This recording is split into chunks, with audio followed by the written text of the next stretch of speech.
हरे कृष्णा। श्रीमद् भगवद गीता यथारूप अध्याय 5 श्लोक नंबर 15। नादते कस्यचित् पापं न चैव सुकृतं विभु अज्ञानेनावृत्तं ज्ञानम तेन मोहान्ति जन्तवः। परमेश्वर न तो किसी के पापों को ग्रहण करता है न पुण्यों को, किंतु सारे देहधारी जीव उस अज्ञान के कारण मोहग्रस्त रहते हैं जो उनके वास्तविक ज्ञान को आच्छादित किए रहता है। विभु का तात्पर्य, विभु का अर्थ है परमेश्वर जो असीम ज्ञान, धन, बल, यश, सौंदर्य तथा त्याग से युक्त है। वह सदैव आत्मतृप्त और पाप पुण्य से अविचलित रहता है। वह किसी भी जीव के लिए विशेष परिस्थिति नहीं उत्पन्न करता, अपितु जीव अज्ञान से मोहित होकर जीवन की ऐसी परिस्थिति की कामना करता है जिसे कारण कर्म तथा फल की श्रृंखला आरंभ होती है। जीव परा प्रकृति के कारण ज्ञान से पूर्ण है, तो भी वह अपनी सीमित शक्ति के कारण अज्ञान के वशीभूत हो जाता है। भगवान सर्वशक्तिमान है किंतु जीव नहीं है। भगवान विभु अर्थात सर्वज्ञ है किंतु जीव अड़ु है। जीवात्मा में इच्छा करने की शक्ति है, किंतु ऐसी इच्छा की पूर्ति सर्वशक्तिमान भगवान द्वारा ही की जाती है। अतः जब जीव अपनी इच्छाओं से मोहग्रस्त हो जाता है तो भगवान उसे अपनी इच्छा पूर्ति करने देते हैं, किंतु किसी परिस्थिति विशेष में इच्छित कर्मों तथा फलों के लिए उत्तरदायी नहीं होते। अतएव मोहग्रस्त होने से देहधारी जीव अपने को परिस्थिति जन्य शरीर मान लेता है और जीवन के क्षणिक दुख सुख को भोगता है। भगवान परमात्मा रूप में जीव का चिर संगी रहते हैं। फलतः वे प्रत्येक जीव की इच्छाओं को उसी प्रकार समझते हैं जिस तरह फूल के निकट रहने वाला फूल की सुगंध को।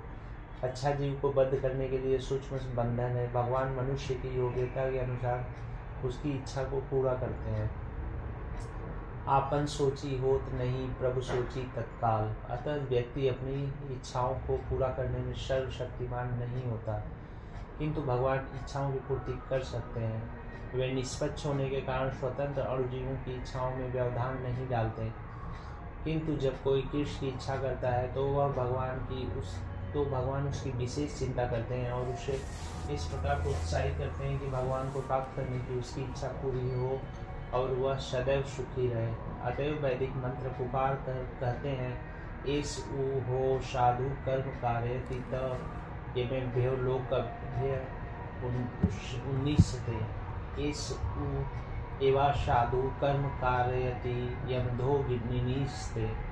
भगवान जीव को शुभ कर्मों से इसलिए प्रवृत्त करते हैं जिससे वह ऊपर उठे। भगवान उसे अशुभ कर्मों में इसलिए प्रवृत्त करते हैं जिससे वह नरक जाए। कौशिकी उपनिषद 3.8।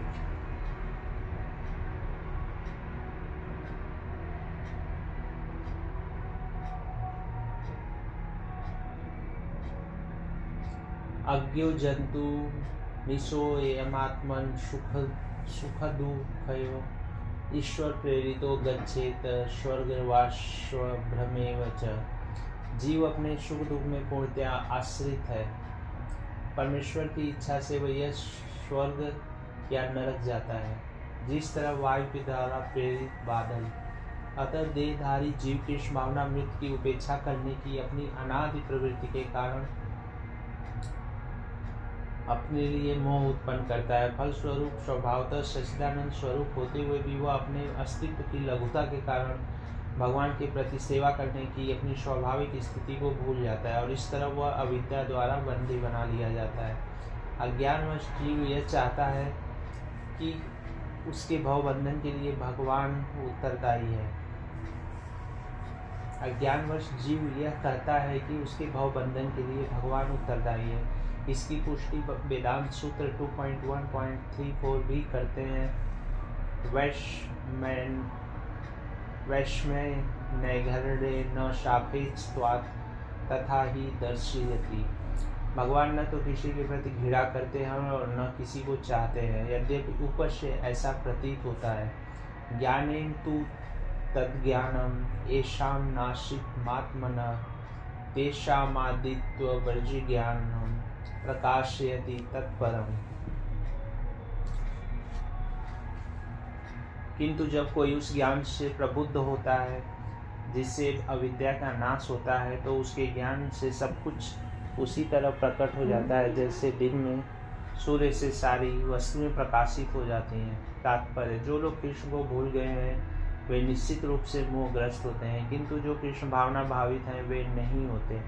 भगवत गीता में कहा गया है कि सर्व ज्ञान पल्वेन ज्ञानाग्नि सर्व कर्माणि तथा न ही ज्ञानेन सदृश्यम।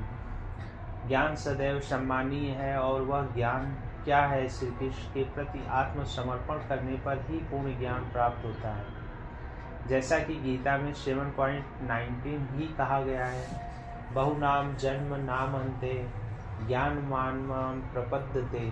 अनेकानेक जन्म बीत जाने पर ही पूर्ण ज्ञान प्राप्त करके मनुष्य कृष्ण की शरण में जाता है, अथवा जब उसे कृष्ण भावनामृत प्राप्त होता है तो उसे सब कुछ प्रकट होने लगता है। जिस प्रकार सूर्योदय होने पर सारी वस्तुएं दिखने लगती हैं, जीव नाना प्रकार से मोहग्रस्त होता है। उदाहरण, जब वह अपने को ईश्वर मानने लगता है तो वह अविद्या के पास में जा गिरता है। यदि जीव ईश्वर है तो वह अविद्या से कैसे मोहग्रस्त हो सकता है?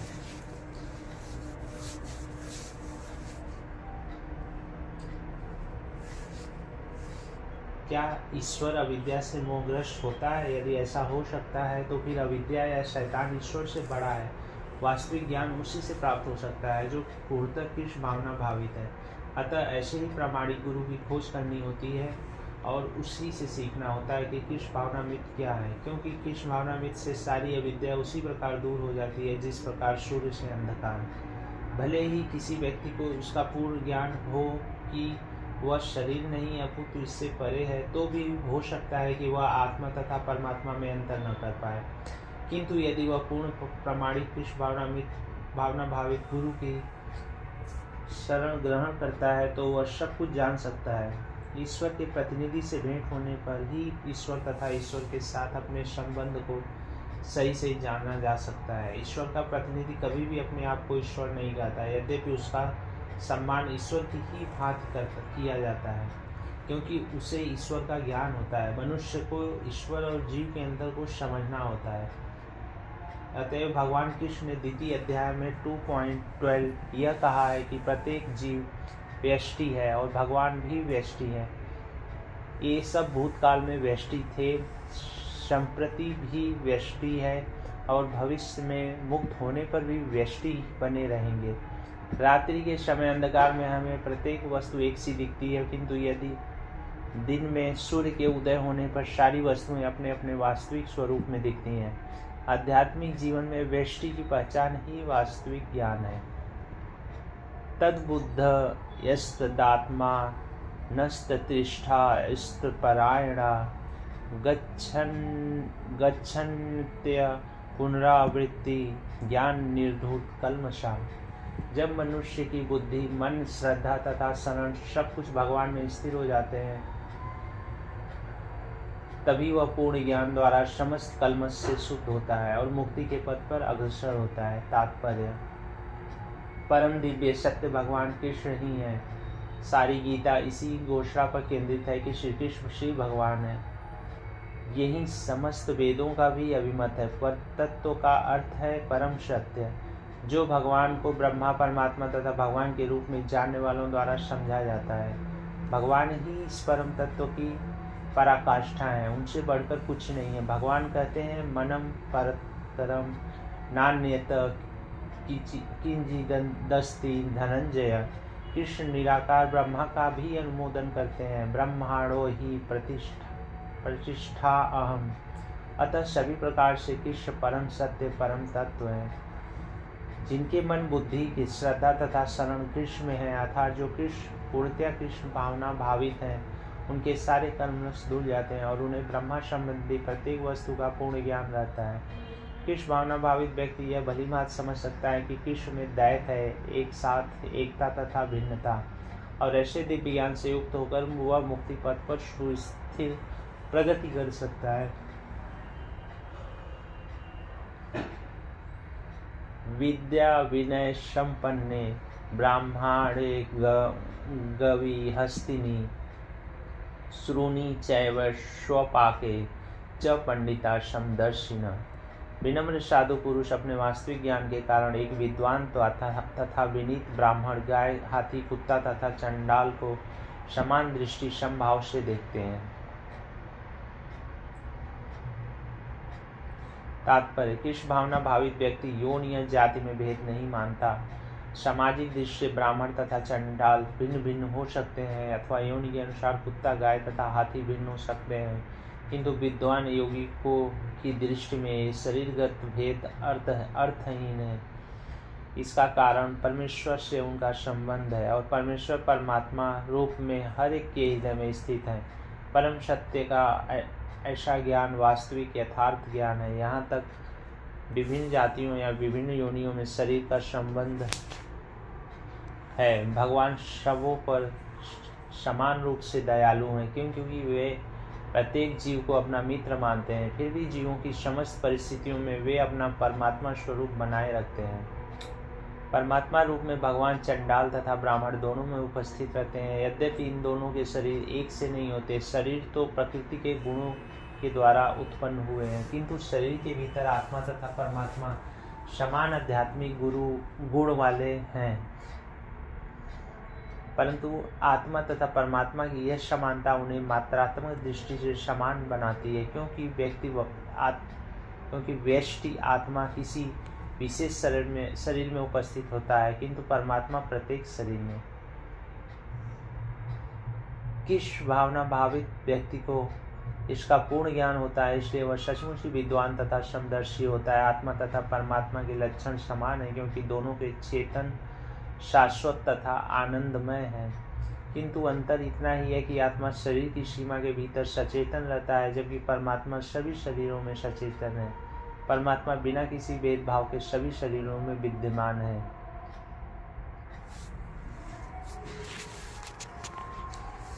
इहैव तैजित सर्गो येषां साम्ये स्थितं मनः निर्दोष हि सं ब्रह्मा तस्मात् ब्राह्मणी ते स्थिता।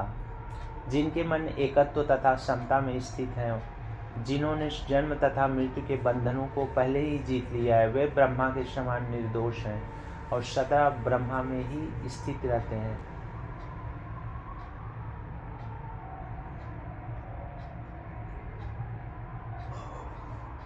तात्पर्य: जैसा कि ऊपर कहा गया है, मानसिक समता आत्म साक्षात्कार का लक्षण है। जिन्होंने ऐसी अवस्था प्राप्त कर ली है, उन्हें भौतिक बंधनों पर, विशेषतया जन्म तथा मृत्यु पर विजय प्राप्त किए हुए मानना चाहिए। जब तक मनुष्य शरीर को आत्मस्वरूप मानता है, वह बद्ध जीव माना जाता है, किंतु जय ही वह आत्म साक्षात्कार द्वारा समचित्तता की अवस्था को प्राप्त करता है, वह बद्ध जीवन से मुक्त हो जाता है। दूसरे शब्दों में, उसे इस भौतिक जगत में जन्म नहीं लेना पड़ता, अपितु अपनी मृत्यु के बाद वह आध्यात्मिक लोक को जाता है। भगवान निर्दोष हैं, क्योंकि वे आसक्ति अथवा घृणा से रहित हैं। इसी प्रकार जब जीव आसक्ति अथवा घृणा से रहित होता है, तो वह भी निर्दोष बन जाता है और वैकुंठ जाने का अधिकारी हो जाता है। ऐसे व्यक्तियों को पहले से ही मुक्त मानना चाहिए। उनके लक्षण आगे बताए गए हैं। न प्रहस्यति प्रेयम प्राप्य नोदिचित प्राप्य चाप्रियम स्थिर बुद्धि रवसम्मूढ़ो ब्रह्माविद ब्रह्माणी स्थित।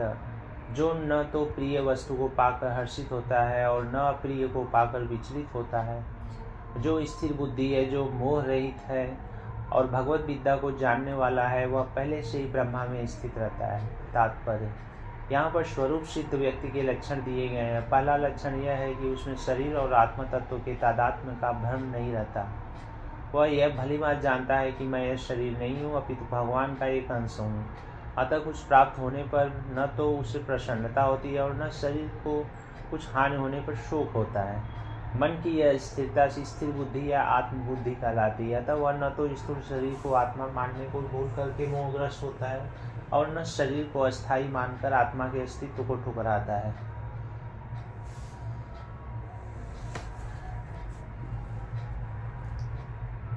इस ज्ञान के कारण वह परम सत्य अर्थात ब्रह्मा, परमात्मा तथा भगवान के ज्ञान को भली भांति जान लेता है। इस प्रकार यह अपने शरीर स्वरूप को जानता है और पर ब्रह्मा से हर बात में तत्कार होने का कभी यत्न नहीं करता।